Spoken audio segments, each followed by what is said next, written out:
So we are starting to see. I got sick of hearing about this K-shaped economy. I can say here definitively, the K-shaped economy is over. That was Treasury Secretary Scott Bessent, who recently announced that the U.S. is no longer in a K-shaped economy, that the K-shaped economy era is over, and that income inequality is on its way to being solved. And as an economist, I want to talk about if this is actually true.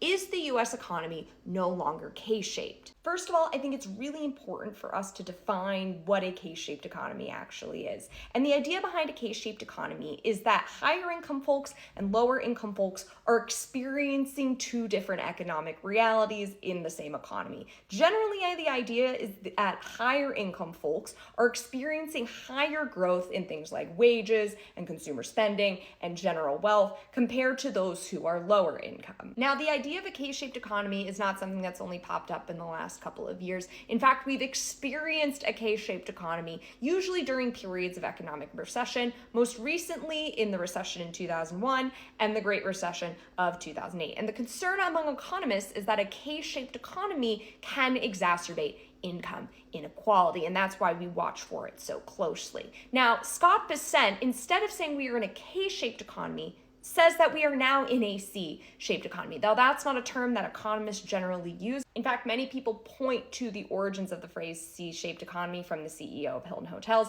but essentially the idea behind a C-shaped economy is that lower income earners are returning to the income and wage growth that higher income earners previously saw in a K-shaped economy. Now, to decide whether or not we are in a K-shaped economy, we have to measure whether higher income earners are growing at a much faster rate compared to lower income earners.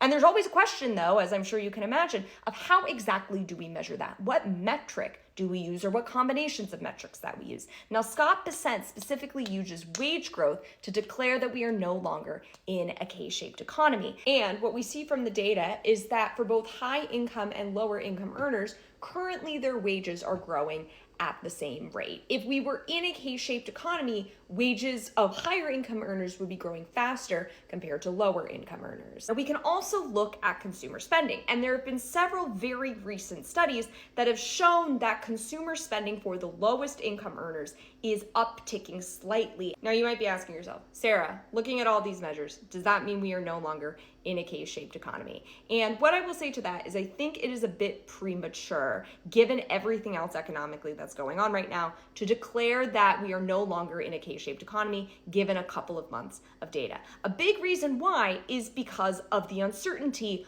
of inflation, right? Over the last several months, we've seen the rate of inflation rise due to, among other things, the increasing price of oil and the closure of the Strait of Hormuz and the institution of several tariffs. And all of that together is going to more so affect lower income earners and their purchasing power compared to higher income earners and their purchasing power. And that's because individuals who are lower income earners spend a higher proportion of their income on necessities like energy and food, which are most susceptible to volatile price increases. And so, unless we have more long-term information about how inflation is going to be in the next half of the year and how that's going to affect people's purchasing power, it's really premature for us to say whether or not we've left the K-shaped economy based on a couple months of data. Another thing we need to keep in mind, right, is that a lot of wealthier Americans are wealthy not just because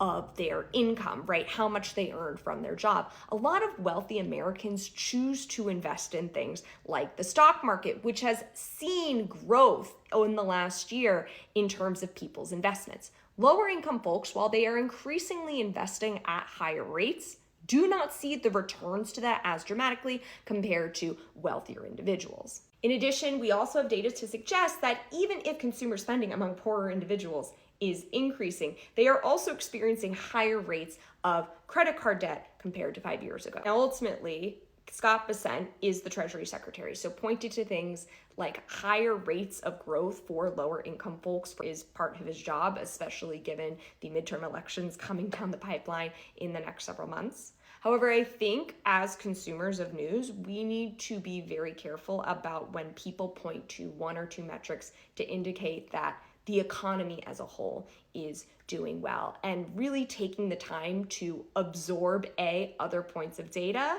and B, giving the time to see how things play out economically. And for now, that's all I got. As always, if you have any questions, let me know.